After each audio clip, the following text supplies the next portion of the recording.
Back to my YouTube channel. ನಮಸ್ಕಾರ ರೀ ಎಲ್ರಿಗೂ. ನಾನು ನಿಮ್ಮ ಬಿಜಾಪುರದ ಹುಡುಗಿ. ಇವತ್ತು ನಾವು ಮಾಡಾಕತ್ತೀವಿ ನೋಡ್ರಿ ಉದ್ದಿನ ವಡೆ. ಇದು ತೂತ್ ವಡೆ ರೀ. ನಾನು ಚಹಾ ಕುಡಿಯೋ ಕಪ್ಪಲ್ಲೇ 1.5 ಕಪ್ ಉದ್ದಿನ ಬೇಳೆ ನೆನೆ ಹಾಕ್ಕೊಂಡೆ ನೋಡ್ರಿ.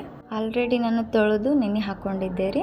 3 ರಿಂದ 4 ಕಾಳು ಮೆಣಸು ರೀ, ಜೀರಿಗೆ ಸ್ವಲ್ಪ ರೀ, ಈ ಚಮಚಲ್ಲಿ ಅರ್ಧ ಸ್ಪೂನ್ ತೊಗೋರಿ. ಇವೆರಡು ನಾನು ಕುಟ್ಟಿ ತೊಗೊಂಡು ನೋಡ್ರಿ. ಸ್ವಲ್ಪ ಉಪ್ಪು ರೀ, ಅದಾದ ನಂತರ ಶುಂಠಿ ರೀ, ತೆಂಗಿನಕಾಯಿನ ನಾನು ಕಟ್ ಮಾಡಿ ತೊಗೊಂಡಿನಿ ರೀ. ಅದಾದ ನಂತರ ಹಸಿರು ಮೆಣಸಿನ್ಕಾಯಿ ಅದನ್ನು ಕಟ್ ಮಾಡಿ ತೊಗೋರಿ. ಇಲ್ಲಿ ನಾನು ಮಿಕ್ಸರ್ ಜಾರಿಗೆ ಉದ್ದಿನ ಬೇಳೆ ಹಾಕೊಳಕತ್ತೀನಿ ರೀ. ನೀರು ಇರ್ಲಾರ್ದಂಗೆ ಹಾಕೋರಿ, ಯಾಕಂದ್ರೆ ನಾನು ಇನ್ನೊಂದು ಸರಿ ಜಾನ್ಸ್ಕೊಳತ್ತೀನಿ ನೋಡ್ರಿ, ನೀರು ಅಂದರೂ ಇರ್ತಾವೆ. ಅದಾದ ನಂತರ ಹಿಟ್ಟು ಅಂದ್ರೆ ಅಗದಿ ಸಣ್ಣ ಅಂದ್ರೆ ಸಣ್ಣ ಹಾಕೋಬೇಕು ರೀ, ಭಾಳ ಸಣ್ಣ ಹಾಕೋಬೇಕು, ಕಾಳು ಇಡಬೇಡ್ರಿ. ಇಲ್ಲಿ ನಾನು ಫಸ್ಟಿಗೆ ಕೆರಿಬೇವು, ಅದಾದ ನಂತರ ಶುಂಠಿ ರೀ, ಅದಾದ ನಂತರ ಕಾಯಿ ತುರಿ ರೀ ಕಟ್ ಮಾಡ್ಕೊಂಡಿರೋದು, ಅದಾದ ನಂತರ ಹಸಿ ಮೆಣಸಿನ್ಕಾಯಿ ರೀ. ಇಲ್ಲಿ ಪೆಪ್ಪರ್ ಪೌಡರ ಮತ್ತು ಜೀರಿಗೆ ಪೌಡರ್ ರೀ ಸ್ವಲ್ಪ ಹಾಕ್ಕೊಂಡೆ ನೋಡ್ರಿ, ನಾನು ಭಾಳ ಹಾಕೊಳಕ್ಕೆ ಹೋಗಬೇಡ್ರಿ. ಅದಾದ ನಂತರ ಸಣ್ಣ ಚಮಚಲೆ 1-2 ಸ್ಪೂನ್ ಉಪ್ಪು ಹಾಕೊಳತ್ತೀನಿ ನೋಡ್ರಿ. ನಾನು ಸ್ವಲ್ಪ ತೊಗೊಂಡಿನಿ, ಸ್ವಲ್ಪ ಹಾಕೊಳತ್ತೀನಿ. ನೀವು ಹೆಚ್ಚಿಗೆ ತೊಗೊಂಡ್ರೆ ಕ್ವಾಂಟಿಟಿ ಹೆಚ್ಚಿಟ್ಕೊರಿ ಅಷ್ಟೇ. ಮೆಣಸಿನ್ಕಾಯಿ 2 ರಿಂದ 3 ಅಷ್ಟೇ ತೊಗೊಂಡಿನಿ ರೀ. ಇದನ್ನು ಮಿಕ್ಸ್ ಮಾಡ್ಕೋಬೇಕ್ರಿ. ಯಾವುದೇ ರೀತಿ ಚಮಚ ಯೂಸ್ ಮಾಡಬೇಡ್ರಿ. ಕೈ ಒಂದು ಸ್ವಲ್ಪ ನೆನೆಸ್ಕೋರಿ, ನೀರೊಳಗೆ ನೆನೆಸ್ಕೊಂಡಾದ ನಂತರ ಮಿಕ್ಸ್ ಮಾಡಿರಿ. ಹಿಟ್ಟು ಗಟ್ಟಿ ಇರ್ತೈತಿ, ಕೈಗೆ ಅಂಟ್ಕೋತೈತಲ್ರಿ, ಅದ್ರ ಸಲಿಂದ ನೀರು ಹಚ್ಕೋರಿ, ಅದು ಒಳ್ಳೆಯದು. ಕೈಯಿಂದ ಯಾಕೆ ನಾನು ಕಲ್ಸ್ಕೊಳಕ್ಕೆ ಹೇಳಿದೆ ಅಂತಂದ್ರೆ ಇದು ಎಲ್ಲ ಕಡೆ ಮಿಕ್ಸ್ ಆಗೋದಿಲ್ಲಲ್ರಿ, ಅದ್ರ ಸಲಿಂದ್ರಿ.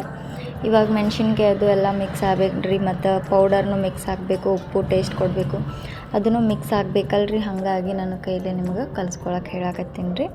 ಈ ವಿಡಿಯೋನ ರಿಪೀಟ್ ಯಾಕೆ ಮಾಡಿದೆ ಅಂತಂದ್ರೆ ಎಲ್ಲರೂ ಕ್ವೆಶನ್ ಮಾಡತ್ತಿದ್ರಿ, ನೀವು ಗುಂಡ್ಗೆ ಯಾಕೆ ಮಾಡಿ ಅಂಥೇಳಿ. ಇಲ್ಲರಿ, ನಾನು ಆ ರೀತಿನೂ ಮಾಡ್ಬೋದು ಅಂಥೇಳಿ ತೋರ್ಸೇನ್ರಿ ಅಷ್ಟೇ. ಇವಾಗ ಒಂದು 5 ನಿಮಿಷ ಪ್ಲೇಟ್ ಮುಚ್ಚಿ ಇಡ್ರಿ. ಇಲ್ಲಿ ನೋಡ್ರಿ, ನಾನು 5 ನಿಮಿಷ ಆಗೈತಿ. ಅದಾದ ನಂತರ ಕಾಯ್ಲಿಕ್ಕೆ ಎಣ್ಣೆ ಇಟ್ಕೊಂಡೀನಿ ರೀ ಕಡಾಯಿಗೆ. ಇವಾಗ 5 ನಿಮಿಷ ಆಗೈತ್ರಿ. ಹಿಟ್ಟು ನೋಡ್ರಿ ನೆಂದೈತೆ ಆಲ್ಮೋಸ್ಟ್.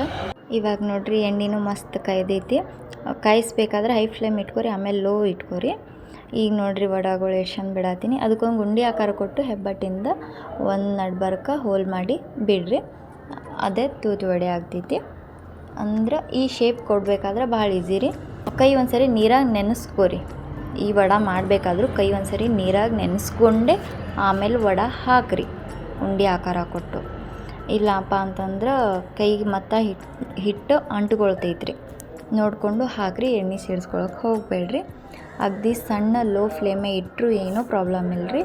ಯಾಕಂದ್ರೆ ನೀವು ಹೈ ಫ್ಲೇಮ್ ಇಟ್ಕೊಂಡ್ರಿ ಅಂತಂದ್ರೆ ಅದು ಹೊತ್ತುವಂಥ ಚಾನ್ಸಸ್ ಇರ್ತೈತ್ರಿ. ಮೇಲೆ ಬೆಂದಿರುತ್ತೆ ರೀ, ಒಳಗೆ ಹಸಿ ಬಿಸಿನೇ ಇರ್ತೈತಿ. ಅದಕ್ಕೆ ನೀವು ಲೋ ಫ್ಲೇಮೇ ಇಟ್ಕೊರಿ, ಒಳ್ಳೆಯದು. ನೋಡಿರಿ, ನಾನು ಇಷ್ಟರದೊಳಗೆ 4 ವಡೆ ಹಾಕೀನಿ ರೀ. ಮಾಡಬೇಕಾದ್ರೆ ಏನು ಮುಷ್ಕಿಲ್ ಅನ್ಸೋದಿಲ್ಲ ರೀ, ಜಟ್ಪಟ್ಟೆ ಆಗ್ತಾವೆ. ಒಂದು ಸ್ವಲ್ಪ ಎಣ್ಣೆ ವಿಷಯ ಇರ್ತೈತಿ, ನೋಡ್ಕೊಂಡು ಮಾಡಿರಿ. ಇವಾಗ ನೀವು ನೋಡ್ಬೋದು ರೀ ಕಲರ್ ಯಾವ ರೀತಿ ಚೇಂಜ್ ಆಗ್ಲಿಕ್ಕತ್ತದ. ಇದು ಬೆಂದೈತೆ ಇಲ್ಲ ಅಂತ ಗೊತ್ತಾಗಬೇಕಾದ್ರೆ ಇದು ಗೋಲ್ಡನ್ ಬ್ರೌನ್ ಆಗ್ಬೇಕ್ರಿ. ಗೋಲ್ಡನ್ ಬ್ರೌನ್ ಆಯ್ತಂದ್ರೆ ಆಲ್ಮೋಸ್ಟ್ ಬೆಂದದಂತ ಅರ್ಥ ರೀ.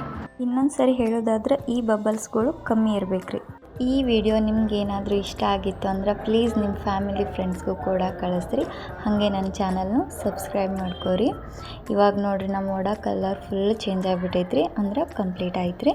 ಇದೊಂದು ಸ್ವಲ್ಪ ಜರಡಿ ಜಾಣಿಸ್ಕೊಂತೋರಿ, ಯಾಕಂತಂದ್ರೆ ಎಣ್ಣೆ ಹಿಡಿಯೋದಿಲ್ಲ ಅಂಥೇಳಿ. ಇದ್ರ ಕಾಂಬಿನೇಷನ್ ಆಗಿ ನಾನು ಕಾಯಿ ಚಟ್ನಿ ಮತ್ತು ನುಗ್ಗೆಕಾಯಿ ಸಾಂಬಾರು, ಸಪ್ಪನ ಬೇಳೆ ಜೋಡಿ ಹಿಂಡಿ ಅಥವಾ ಖಾರ ಪುಡಿನೂ ತೊಗೋಬೋದು ರೀ. ಕೆಲವೊಬ್ರಿಗೆ ಚಹಾ ಜೋಡಿ ತಿನ್ನುವಂಥ ಚಟ ಇರ್ತೈತ್ರಿ. ಹಾಂ ಸಮಾಧಾನ ರೀ, ಮೊದಲು ಶೇರ್ ಮಾಡಿರಿ. ಬಾಯ್.